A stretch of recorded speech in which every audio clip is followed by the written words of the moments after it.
അടുത്ത ഞാൻ സോൾവ് ചെയ്യാൻ പോകുന്നത് ഈ ക്വസ്റ്റൻ ആണ്. നോക്കൂ. The ratio of 11th term to the 18th term of an AP is 2:3. Find the ratio sum of its first 5 terms to the sum of its 21 terms. Arithmetic progression ഉള്ളൊരു question ആണ്. Very simple ആണ്, പെട്ടെന്ന് നമുക്ക് ചെയ്തു പോകാൻ പറ്റിയ ഒരു question ആണ്. അപ്പോൾ നമുക്ക് എങ്ങനെ സോൾവ് ചെയ്യാമെന്ന് നോക്കാം കേട്ടോ. എന്താണ് അവിടെ തന്നിട്ടുള്ളത്? 11th term to the 18th ടേമിൻ്റെ ratio. Okay, that is A11. Can you see? Okay. A11 divided by A18. That is equal to എത്ര എന്നാണ്? 2:3. 2/3.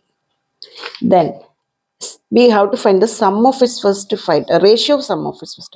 So we have to find S5 divided by voice problem ഉണ്ട് കേട്ടോ, S21. Okay, ഇതാണ് നമുക്ക് find ചെയ്യേണ്ടത്. ഇനി question മാറ്റാം. എങ്ങനെ സോൾവ് ചെയ്യാൻ നോക്കാം. Very simple. See 11th term is A plus 10D ആണല്ലോ, divided by A plus 17D. That is equal to 2/3. Okay, then cross multiply and equate. അപ്പോൾ നമുക്ക് എന്ത് കിട്ടും? 3A plus 30D is equal to 2A plus 2 into 17, 34D, right? നിങ്ങൾ ചെയ്ത് നോക്കണം കേട്ടോ, ശരിയാണോ എന്ന് എനിക്കറിയില്ല. Transposing A 3A minus 2A ആയില്ലേ, അതൊക്കെ നിങ്ങൾക്ക് ഡയറക്റ്റ് എഴുതാം. 3A minus 2A is equal to 34D minus 30D. ചില കുട്ടികൾക്ക് മനസ്സിലായില്ലെന്ന് എഴുതിയാൽ ഞാൻ ഇങ്ങനെ എഴുതുന്നു. അപ്പോൾ A is equal to 4D. So എക്ക് നമുക്കൊരു റിലേഷൻ കിട്ടി.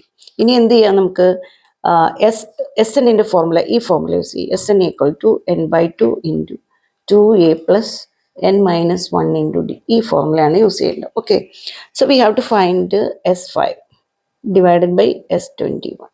അപ്പോൾ ഇവിടെ n5 ആണ്, ഇവിടെ n21 ആണ്. ഓക്കെ, എന്ത് കിട്ടും? 5/2 ഇൻറ്റു 2 ഇൻറ്റു A. ഈ എക്ക് പകരം 4D കൊടുക്കുക. അപ്പോൾ എന്ത് കിട്ടും നമുക്ക്? 8D plus 5 minus 1 is 4, right? 4D divided by next 21 ആണ് n. അപ്പോൾ 21/2 into 2A again 8D plus 21 minus 1 is 20D. Correct അല്ലേ? ഓക്കെ, ഇവിടെ ഈ bracket actually. So 2 get cancelled. ഇത് ആഡ് ചെയ്യുമ്പോൾ എത്ര ആകും? 12 ആയില്ലേ?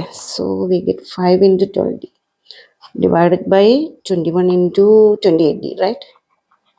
This D get cancelled.